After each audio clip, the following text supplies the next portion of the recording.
அஸ்ஸலாமு அலைக்கும் வரஹ்மத்துல்லாஹி வபரகாத்துஹு. சின்ன ஒரு ஹதீஸ் முடிஞ்சா கேட்டுட்டு போங்க. பிடிச்சிருந்தா இன்னொருத்தவங்க ஷேர் பண்ணி நீங்க இந்த ஹதீஸ் நம்ம நபிகள் நாயகம் ஸல்லல்லாஹு கூட சின்ன ஒரு ஹதீஸ் அந்த காலத்துல நடந்தது நான் உங்களுக்கு பகிர போறேன். ஸோ சின்ன ஒரு துவா ஒரு மாற்றத்தை நெருக்கத்திலிருந்து காப்பாற்ற முடியும், உலகத்திலையும் காப்பாற்ற முடியும் சொல்லி ஒரு சின்ன துவா ஹதீஸ் தான் நம்ம நபிகள் நாயகம் ஸல்லல்லாஹு அலைஹி வஸல்லம் சொல்லியிருக்காங்க. ஸோ அதுக்கு சின்ன உதாரணம் தான் இந்த ஒரு அந்த காலத்தில் நடந்த ஒரு ஹதீஸ். சரிங்களா? முடிஞ்சவரைக்கும் பாருங்க, ஷேர் பண்ணிவிடுங்க, அடுத்தவங்களும் தெரிஞ்சுட்டு அதை அவங்களுக்கு பயன்படுத்தும் ப்ளீஸ். ஓகேவா? சின்ன அந்த காலத்துல நம்ம நபிகள் நாயகம் ஸல்லல்லாஹு அலைஹி வஸல்லம் ஒரு வயசான ஒருத்தவங்க வீடு பார்க்க போகிறாங்க. அது அவங்களுக்கு ரொம்ப ரொம்ப உடம்பு சரியாம சோண்டு போய் அப்படியே ஒரு மாதிரி ஆயிட்டு இருக்காங்க. ஸோ இவங்களுக்கு தெரியும் நம்ம நபிகள் நாயகத்துல யாராவது உடம்பு சரியில்லைக்கோ நேரடியாக போயிட்டு தான் அவங்க போயிட்டு சந்திச்சு அவங்களோட விசாரிச்சு அவங்க நிலைமை கேட்பாங்க. ஸோ அந்த மாதிரி கேட்கும்போது அவங்க நபி சாஸ்திரம் பாக்குறாங்க, என்னடா இவ்வளோ கஷ்டப்படுத்துக்கிறாங்க, கஷ்டப்படுத்துங்க. ஸோ என்னதான் பிரச்சனை இருக்கு, பிரச்சனை சொல்லிட்டு அவங்க கழிச்சு நம்ம நபி சொல்லுங்க கேட்குறாங்க, நீ எங்க நம்ம அல்லாஹ் சுப்ஹானஹு வ தஆலா கிட்ட இதுவா கேட்குறீங்களா? அவரே இதுவா கேட்கலாம். ஆமா நபி நான் இதுவா கேட்குறேன்.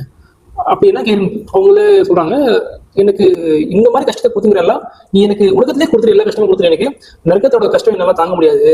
ஸோ நீ அதனால எனக்கு உலகத்திலேயே நீ எனக்கு கஷ்டம் கொடுத்துடு, நான் உலகத்திலேயே நான் இந்த கஷ்டத்துல நான் அனுபவிச்சு போயிடுறேன், நடக்கிற கஷ்டம் நீ யோசிச்சு பார்த்தாவே ரொம்ப பயமாக்குது.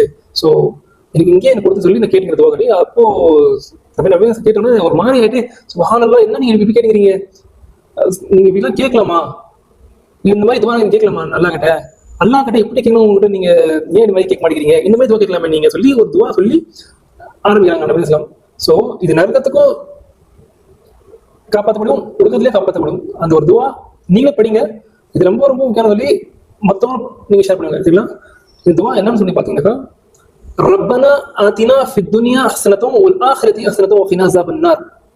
இந்த துவா படிக்க சொல்லி நபி அதெல்லாம் சொல்லியிருக்காங்க. அந்த காலத்து அந்த அவங்க கஷ்டப்பட்டு அவ்வளோ எதுவுமே இல்ல, டெக்னாலஜி இல்லாத நேரத்துல, சரிங்களா, அப்பவே அல்லாஹ் தஆலாவோட துவா அவ்வளவு புரியுதுனாக்கா, இன்னைக்கு இவ்வளவு டெக்னாலஜி வந்து கூட நம்மளால எதுவுமே நம்மளால பண்ண முடியல. ஸோ இங்கே நம்ம உலகத்தையே நம்ம அந்த பாவத்துல கழிச்சு நம்ம சொர்க்கத்தை கேட்கலாம். ஸோ இந்த துவா மூலியமா நம்ம சொர்க்கத்துக்கு போறதுக்கு, நரகத்துல இருந்து காப்பாற்றப்படுறதுக்கும், உலகத்துல இந்த எல்லா தவறு விஷயத்துக்கும் நம்ம இங்கேயே துவா கேட்டுட்டு நம்ம சொர்க்கத்தை கேட்கணும். ஸோ எல்லாம் எல்லாத்துக்கும் மன்னிக்கிறவங்க. ஸோ எல்லா விஷயத்தையும் மன்னிச்சுட்டு நம்ம கபருக்கும் நம்ம துனியாவோட எல்லா பாவத்தை கழிச்சு கபரோட எல்லா கேள்விக்கு முடிச்சு நம்ம ஜன்னத்தை கேட்கணும். தோஜக்கு யோசிச்சு பார்க்கணும், இல்லை நம்ம நடுவில் எப்படி தெரியாதுல்ல, ஸோ யோசிச்சு பார்க்கணும்.